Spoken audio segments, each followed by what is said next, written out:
Hello and welcome to the first Apubu League of Legends video since Season 3.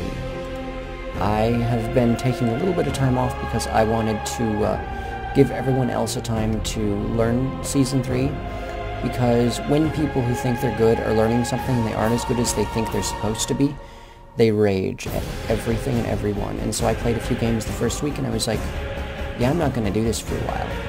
And so now everyone else kind of knows it, and so now I'm kind of learning it. So I figured the way I should learn it best is by playing Warwick, who I know like the back of my hand. Anyway, this game is entitled The Psychology of a Comeback. Now I know I talked about this in one, possibly both of my psychology guides for League of Legends. Anyway, what happens here is this Taric has between 3k and 5k ping for the first 10 minutes of the game, and so he has to disconnect in order to fix his ping, which ends up being only around 700, 800 in the end. And so he's kind of only halfway there throughout the game. So that gives the other team a major advantage. And they have a ton of CC and a ton of potential damage from Jax and Varus and Katarina. And so they have a good chance to get back. The thing is, if it were 5 people all the way through, it would have been a noob stomp and we would have destroyed them. Just because we were so tight and they were not. Anyway, you're going to see how I handle a losing situation, like how to stay cool, you know, even when you just want to yell at your entire team, be angry, and be pissed at the world for a loss that you would have won if you had all 5 people there. It's better just to stay cool and hope everything works out and the 5th player comes back. And so that's what you're going to see here. Notice how I start my W at 135 always, because then it will be off cooldown when the big golem starts. I always, when I'm playing Warwick, I tell people, help me with the wolves, take experience, take the little wolves. If I can avoid giving them experience for the big wolf, I will, but I always want them to take the little wolf just because I'm not going to have time to take the little wolves. And so that's a tiny amount of experience. Here I'm taking the blue golem without any help from my, without any smite, without any help from my smite. So then I want to go straight into his red buff because Alistar's a slow jungler, and so I want to take this because I almost guaranteed he's going to try and gank top lane. And so look at how low he is. Like Alistar in, oh, he didn't even take his wolves. Alistar in Season 3 jungle is not that good, especially if you start him with freaking boots. It's just not going to work out. So anyway, here I am taking his red buff before he even has a chance to get done with his wolves. So this is rather embarrassing. This is the type of counter jungling you would see in Season 1, you know, when they start their blue and then they go to their wolves. I could have easily taken all of his wraiths as well, but I was scared and I wanted to gank. And I wasn't quite completely, it had escaped my consciousness that Taric was lagging terribly, and so I try to go for an easy gank here, which ends up backfiring because Taric is in fact lagged out. And so I'm in a really dangerous situation here, because Taric is not helping in the least bit, and there's nothing I can do. I have to get out. So that's a bad situation for me. I'm really low. Thankfully, because I'm Warwick, I can come back. Anyway, Warwick's skills. The reason he's so good in Season 3, this passive gives him extra damage on a single target, 4 bonus damage that can stack up to 3 times, and 4 bonus heal. Oh, and there Varus gets first blood on lagging Taric. There is his first disconnect. Anyway, here, notice I can just get all my health back, even though I'm really low, as long as I have this Q up. The Q is his bread and butter skill. The greater value between 125 damage and a flat percent of their max HP, which is always going to do a lot of damage, especially on tanks. And it heals 80% of the amount. It used to heal 100%, but Warwick was like the best top laner ever, and so that didn't work out. They had to nerf that, which didn't really affect his jungling power at all because he mostly relied on it for damage, not heal. Notice I took the Hunter's Machete plus 2 wards at the start. I don't need potions. I do not need potions in the least bit. The only time I would need potions is if I were forced to start red because my blue got stolen, in which case I would want to do red as much of the jungle as I can, then go back for a potion or 2. Because if you start red, you can't do your Q all the time, like you can with blue. And so yeah, Taric basically doesn't exist right now, and we have to deal with, you know, Graves being... Yeah, there's Alistar trying for the really super cheap lame gank on bottom lane, but I don't know. Anyway, notice Alistar is level 3. I am level 4, almost level... well, halfway level 5. And Alistar is super behind. And so because of this ward here, I see him doing that there, and I decide before I go back, I'm gonna steal his big wolf and put a ward here, getting ready for the 7-minute golem steal. I know we're probably gonna lose this game. Alright, Tarek is disconnecting. He has 7,000 ping, and all odds are against him being able to sort it out by the end of the game. And so I realize this all may be for nothing, but if we're gonna have a chance at winning a 4v5, I've got to make sure it's a 4v4, and that means crippling this Alistar as much as humanly possible. He's level 3, and I know he's level 3. I am level 4, almost level 5. Maybe I am level 5 now. No, not quite. And so I want to set him back as much as humanly possible. Note that I put this down at 5 minutes. His blue will spawn at 7 minutes. Therefore, that gives me a minute for this ward to exist after the blue spawns, which is just enough time to get in, get out, and do my dirty work, you know. Anyway, Yorick up here is pretty easily defeats Jax, because, you know, he can constantly harass him. Jax is good against opponents that are weak early game and can't put on pressure early game. But if you can damage him a lot early, yeah, here comes Alistar. He's like, I want to invade too. Oh no. Oh no. And so, just to put him a little on edge, I all-chat mocked him a little bit. If you can, you know, put a few little funny barbs that aren't exactly insulting, but, you know, they make the jungler seem a little bit dumb, then it works to your advantage. So see, I wasn't exactly insulting him, calling him noob, saying get on my level or anything like some people do. Just a little funny comment that made my team laugh and his team angry a little bit. And so I want Alistar to know exactly who is in charge, who is a better player. Because if he starts thinking he's a superior jungler, then he has a lot more confidence in himself. I want his confidence to be utterly and completely broken. And so failed ganks are going to help that confidence be broken. So failed ganks like that where he hardly does any damage, that's good. He's still level 3. His team knows that he's level 3 because they're constantly seeing him in their lanes. Meanwhile, I'm almost level 6. Which means if I steal this blue buff, I'm going to hit level 6 as soon as I hit it. As soon as I steal it. That's Narnia song. I haven't seen that in so long.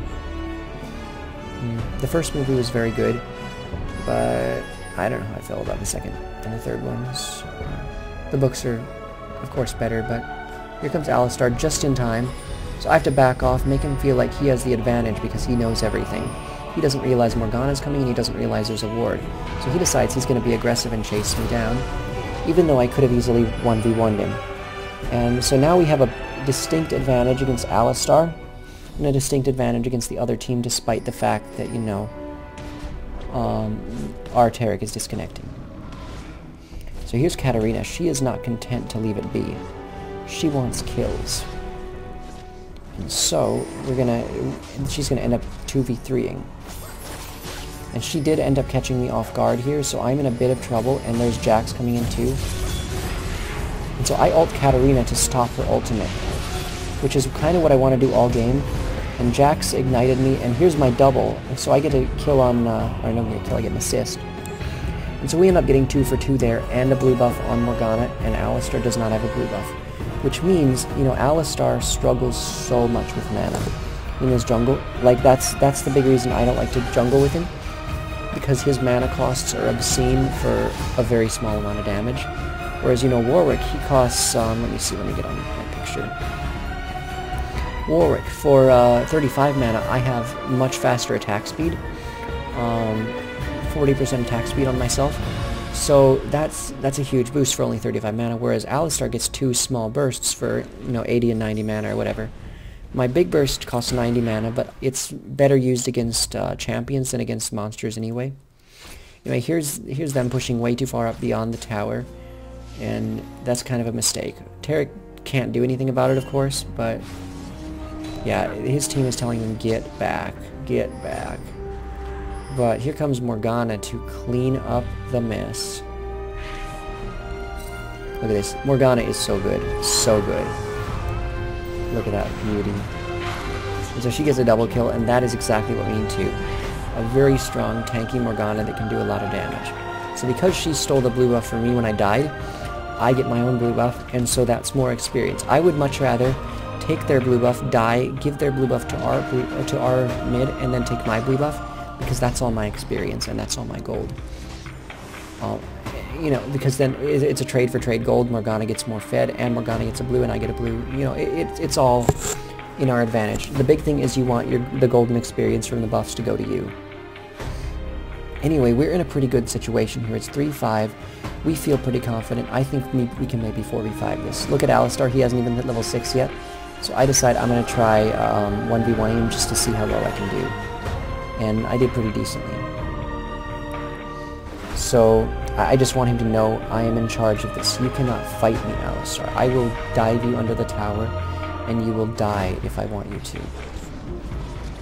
And so, yeah, there's a lot of ways you can put it. You know, making Alistar your bitch or whatever. That's sort of what I'm doing. He's having trouble here with his red buff. That's how difficult this jungle is for him. See, he didn't go right back like he should have. He tried to keep farming. See, as Warwick, I can keep farming. You know, I went to my race after we both had basically the same amount of HP off, and I'm doing just fine. Notice I go Spirit Stone. I do not go Madrid's Razor into Regal's Lantern.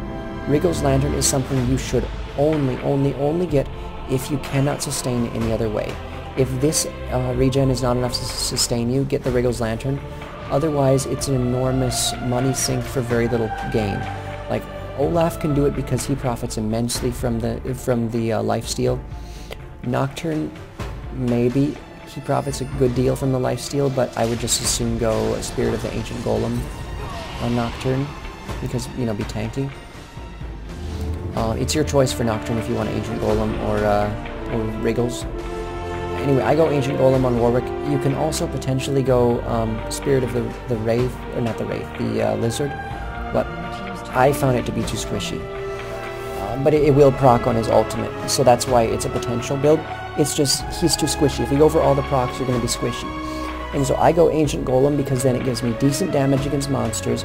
It gives me that baseline heavy tankiness that I need so badly for Warwick. If he has a decent amount of HP, he's going to he's going to survive the apocalypse because of his lifesteal.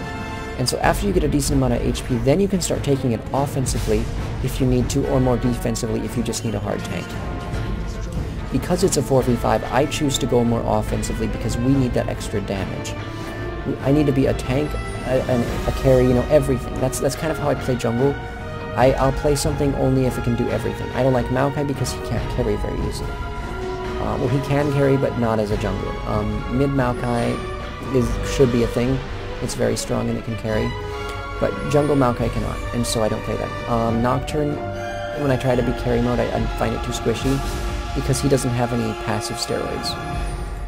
Like, Warwick's W is a huge steroid, and Warwick's lifesteal is huge steroid, which makes him much stronger than Nocturne in a 1v1 situation. And in a 5v5 situation, for that matter. Like, Nocturne's ult is great, but either he ults in and he's useless because he has no damage, or he ults in and he dies because he has no survivability. And so that's all Graves. No, Graves, no. But look at all the ults. They used how many ults there? Yeah. Like, the other team is just playing balls to the wall. We have to come back. We have to use everything to get every kill. And that's just, you know, it's going to come back to bite you in the butt. So if you blow everything and we're still alive, have fun. You know that scene from V for Vendetta. You know what I'm talking about. If you blow everything and your enemy is still alive, you are dead. Look at this beautiful Morgana ult. Look at that. Like, we are straight up fighting a 2v4 here. 2v4. And it's going to be a 1-for-1 trade. Is that not beautiful? Oh, man. So here's some Final Fantasy VIII music for you.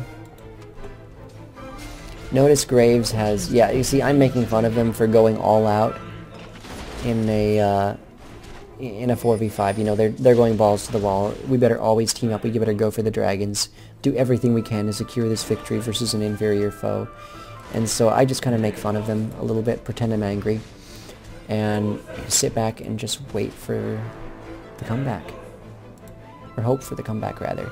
Notice I have to get some wards because our Taric is gone. We need some map control. I don't have very much money right now because I haven't been getting kills, or at least not that many. I'm 2-2-3. which is not that good. Oh, Graves, no. Yeah.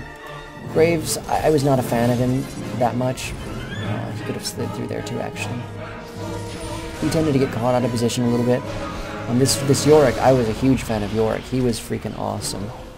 But yeah, here begins my... Oh, I didn't get that kill. I'm not going to get anything here. The comeback will come eventually, but first we have to fall a little farther. Let's speed it up a bit. I wish there were an epic battle happening because this music has to be playing during an epic battle. Oh yeah, there goes Yorick. Balls deep getting Jax. And here we get a free tower here. See, notice how I took that tower early up top, and I'm taking this tower right here. We have to get as many towers as we can because that's team gold that Tarek will have when he comes back, if he comes back. Objectives are ways to catch up your AFK if he comes back.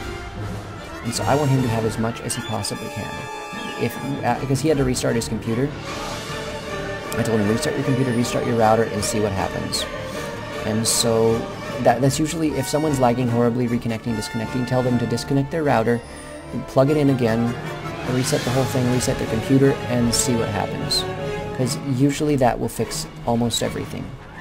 When I lived out in Chicago, I had a problem with that, where my router would just, it was a horrible router, would crap out so easily. And so I'd disconnect, I'd unplug the router, reset it, and I'd be fine. But, you know, that's just what you gotta do if you're having problems with Wi-Fi. I mean, Yorick is building pretty offensively here too, but he's Yorick, so he's pretty beastly. Here is that moment when we all get caught out of position, I believe. So Yorick's going top. He's trying to stop this wave. Jax is caught up to Yorick now, but Yorick has stronger items.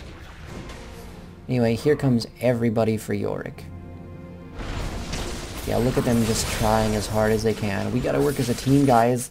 This is our hardest opponent ever. This is TSM. We have to beat them. We must reign victorious. Try hard, try hard. You'll need it. So Warwick's just like, I want these minions. I'm gonna stay here. Anyway, they're taking down the second tower here. There's nothing we can do. There's nothing I could do if I were there either. So yeah. And so I'm coming in to maybe head them off, but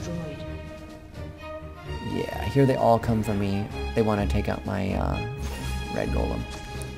So let's watch them blow their ults on me, guys. There's an exhaust. There is Fiddlesticks' ultimate. There is... Oh my goodness, what other ults there? I know there was maybe a cat ultimate too, I don't know. I know there was an exhaust, there was everything. Flashes, ults, yes. And here I'm making fun of them again. Try hard, guys. You're gonna need it.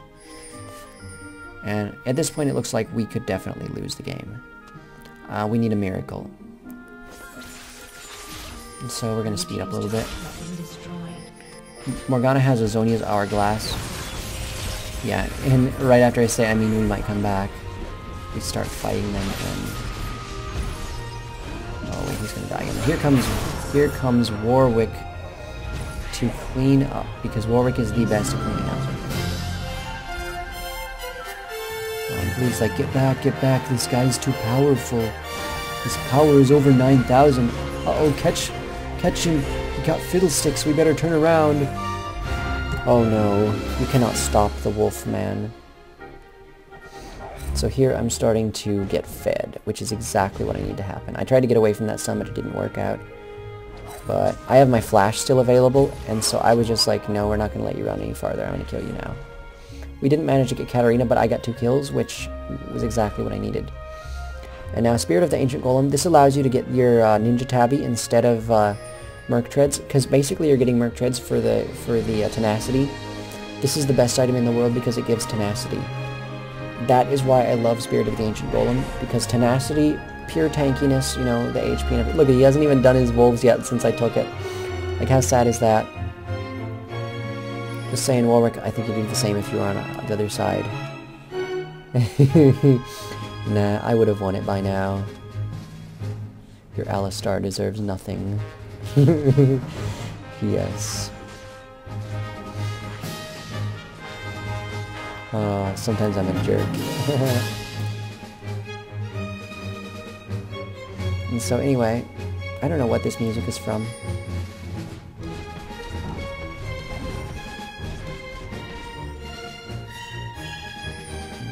anyway.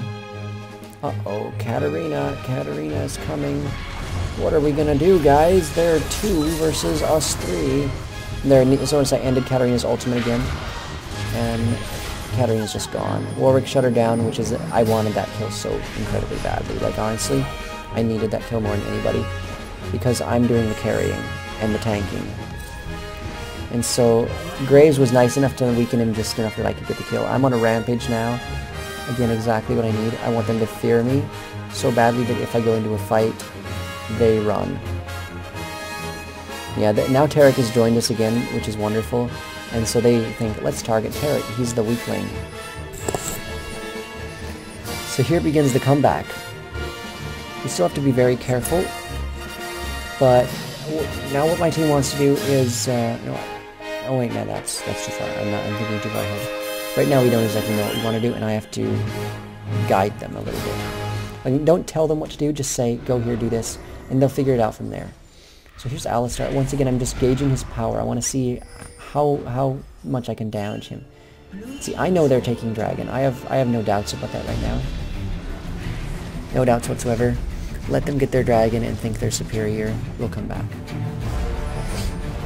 Honestly, Dragon just doesn't matter that much to me right now. And so... Notice how he's below half health, so I have sight on him. You always want to try and have someone on the team below half health. If they're below half health, you have the movement speed boost, and so you don't necessarily have to kill them, you just have to keep them below half health. This is also when you're laning Warwick, you want to keep your enemy below half health so you have the move speed boost. And so then when you decide it's time to go in and kill them, you can do it. Like, say if you're laning Warwick, like you Q him, you ult him, you Q him again, attack him a few times, he walks back, he's below half health, you now have the advantage. You can run in, Q him whenever you want, and when your ult is up again, finish him off. That's how you do Warwick in lane, and it's still a good thing. Like, people say it's not that good, it's still a good thing. You just have to be careful where you're playing it. Like, you'll be at a disadvantage early in the game just because the enemy has more damage, maybe more sustained. But after you get level 6, like, you can just harass a lot. And try to bait the enemy jungler into ganking you, and let your jungler know you're doing this. And then kill the jungler, take his blue buff, and you win your lane. No questions asked. Notice how I'm taking my blue buffs a lot. This is because I'm kind of the driving force behind the team, and I need to have mana every time we go into a fight. I need to have my ult up every time we go into a fight, or there's going to be problems. And so although I should probably have let Morgana do it, it would have been a waste of time to get her up here, you know, say, you have to do this now. It just would have taken more time. And so now Tarek's dying again because he has 700 ping and is not working too well. At this point I tell him, just stay behind us, stay with us or behind us, do not go in ahead of us, do not ward alone. He was warding Baron when that happened. And so they're taking my red again. I care, but I shouldn't care, you know, there's nothing I can do about it. You just have to pick our battles very carefully, not try to defend everything. Just defend what you absolutely can. So now Morgana, being the beast that she is, notice I go straight for Katarina there because I don't want her to ulti. I want her to be dead before she ults. So there's Varus. I could have also gone for Varus, I suppose. There's Alistar with his little... Yeah, Katarina's calling in GG now. They're giving up. Oh, that ghost item is so good. The Twin Shadows. It won a game for me the other day. Pirates of the Caribbean. Yeah, and now I'm like, let's get Baron right now. They have it warded, but there's nothing they can do about it because we're better than them. And they have their carries down. And I notice now I've got a Wit's End. I'm now building a Spirit Visage just for the extra tankiness. I have enough damage with the Wit's End. Like, you do not need a lot of damage items on Warwick to be useful. Quite honestly, just a Wit's End is enough to make you brutal with your ult. Because that's an extra 42 damage on every tick of the ult, which is 5 ticks. So then I go for Spirit Visage, so now I have enormous heals. You just can't kill me. I might as well have a Guardian Angel, you can't kill me. That's how beastly Warwick is. You don't need to build full tank with him because he has so much. You get it back. Oh wait, no, I'm not going Spirit Visage, I'm going Zeke's Herald because I don't need a Spirit Visage. Duh. So Zeke's Herald will help me have more lifesteal, be more tanky, and it will help Graves have more lifesteal and Yorick have more lifesteal, which they all need it. So Graves finally has some items here, which is good. He doesn't have as much as Varus, I don't think. Yeah, Varus has a Runon's Hurricane and a Bloodthirster. And so he's got 204 damage and I can't tell, it's 1.7, whereas Graves has about the same damage but less attack speed. So he needs more power, but that's alright because he's not the driving force behind this team. He's helping a lot, but he's not the driving force. Yorick and I are carrying it. And Morgana. Can't forget Morgana. See now Yorick is tanking up. He's getting I believe, a Frozen Mallet, which is a very good item on Yorick. Or no, he's getting a Randuin Zolman. I wish he would get the Frozen Mallet. Yeah, notice now I make Drax waste his stun. And now I realize we cannot do a 5v5 here mid. I start pinging, we need to go bottom. We cannot do this. We cannot fight a 5v5 because they have Alistar, they have Fiddlesticks, and they have Verisalt. And Katarina. They lock us down, and then Katarina kills us all. We can't fight that. We're not going to. And so, it takes me a while to get everyone down here, but I am telling them we need to do this. Oh, this is Gerudo Valley theme. I love it. I love it. From Ocarina of Time. That game has so much going for it. So much beautiful music. Honestly, when I played Twilight Princess, it was a very big disappointment for me. Because we had, in Ocarina of Time, you had this wide open area. Same with Majora's Mask. And then with Twilight Princess, it's kind of like they're shoving you along area through area. I don't know where I am. I don't know where I am on the map. I just know that I have to go to the next area to accomplish my objective. You see, they're hiding here, waiting for us to all go through here. I just want everyone to get down here. It's taking us that long to get down here. And there they are, all ready for us. All ready, but we might as well go back up here again because they're beginning to congregate down there. And so I'm just saying, go up here, go down there, go up here, go down there. And they can't keep up with us. And eventually, we're going to catch someone out of position. And that's the game. That's how you win. That's how you come back. You just keep them in ADHD mode. And see, now we're going up here to finish off this low tower. I'm just tanking it, or Yorick's tanking it straight up. And so now they are moving to respond to this, and there's nothing they can do. And so I'm like, everyone get back. We just got a lot of objectives. We got 2 free towers for our Baron. And so now we're clearing out their jungle as much as we can. And now I want to go bottom again, but they're going to get there first, so we decide to just go dragon instead. Look at how many wards they have set up here. They're doing a really good job of warding, I'm not going to lie. Look at them all, like they've got... So we go down here, and they're already there. So there's not much we can do on the tower. I get a little damage off, but it's just too dangerous. I'm not going to stay. And so it's low enough that we can easily finish it off later. And notice how they were scared to go in even though they had the clear advantage. It's because we had them... Alistar would have been the one to initiate, but Alistar is scared. Alistar is scared to death of me. And so here is a major fight is going to burst out. I go on Jax, which was a big mistake for me. You should never go on Jax. So Graves gets taken out because nobody was there to stop Katarina. There goes Fiddlesticks. Yorick is staying alive fairly decently. It's a 2-for-1, and we got a dragon as well. And we've got 2 towers, and we've got the 3rd tower pretty far down. So it's entirely worth it for us. And notice how close the gold is. Like, they're on our heels. We're just playing better. They have everything we have. We're just playing better. And I have 9,000 gold, whereas Alistar has 7,000. So most of their gold is on Varus, who gets caught out of position pretty easily. And Katarina, who also gets caught out of position pretty easily. They are the driving force behind their team, and look at this. Fiddlesticks has as much gold as Tarek, and Tarek was disconnected for 10 minutes. Good thing he bought the Philistone before he DC'd, honestly. But that, like, we are in a wonderful position. I told Tarek, just get the Runic Bulwark as fast as you can. I will get the Zeke's Herald, and now we'll have enough auras. Look at that. Beautiful catch out of position there. And I go for the Fiddlesticks because Alistar is easy to catch. And I'm going to get this kill. I want all the kills.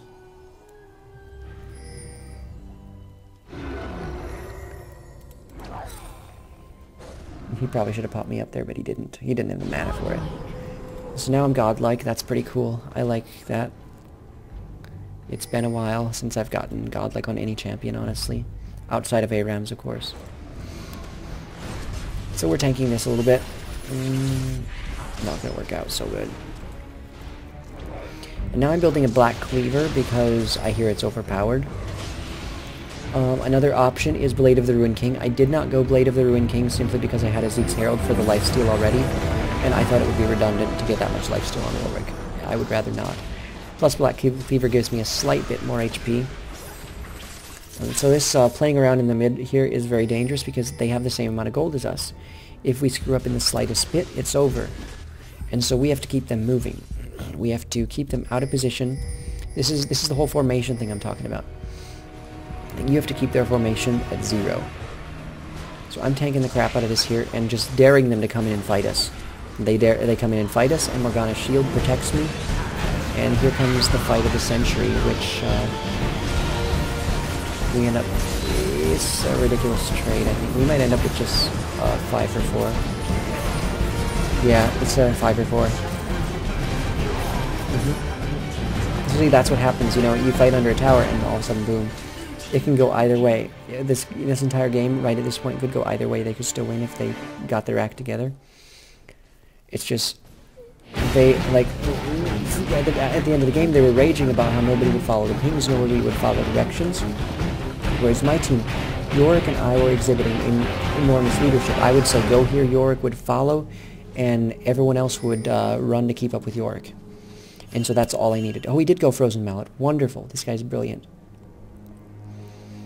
I really should have added him at the end of the game. Anyway,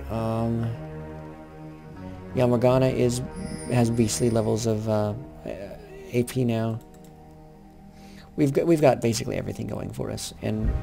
But if they could do everything, what they need to do, get Alistar in there. Alistar jumps in, ults, knocks everyone up, and then Fiddlesticks ults, and then Katarina ults, and then it's over for us. That's basically what happened in the last fight. We gave them time to do all that. And it was my bad. I initiated the fight. I shouldn't have. If I go in, my team goes in. That's because they know that I'm good. And so if they see me go in, they're going to want to go in too. That is the problem of being, you know, the team's leader. If you make a mistake, your team makes the mistake too. And so now we're just baiting Baron, just daring them to fight us. Come on, give us a try. Tarek over here being the ultimate standoff champion here. Everyone's just getting back because they don't want to mess with Tarek, I guess. 700 being Tarek with the one item. So there's Tarek. He's just wasting their time. And because he was standing there, they were all afraid to go in. Notice I'm going for Fiddlesticks because I want to split up their team. And so Alistar has to come here to help Fiddlesticks, and suddenly it's a 4v3 over here. Then they emerge all together here, and someone gets caught. Divide and conquer, man. That's the key. Get them running all over the place, and then pick them off, one at a time. I should definitely know what this song is from. I want to say Star Trek? I want to say Star Trek. I don't know for sure, though. Anyway, there's that, and this is the game. And yeah, now Katarina's raging. Whereas, honestly, Katarina was the big reason they lost. She did not ult very well. She came in when our CC was still up, and then she got destroyed. Yeah, Yorick likes me. He's pretty awesome too. And notice I'm taking out this while everyone else is taking out this stuff. I'm taking out the infrastructure. So just in case it doesn't work out, we are going to... Yeah, notice while he's ulting, I ult him, and so that's that. So I took out their infrastructure, but it didn't matter anyway because it's over. Good game. And so that's the psychology of a comeback. Stay cool and know what you're going to do next. Thank you for watching.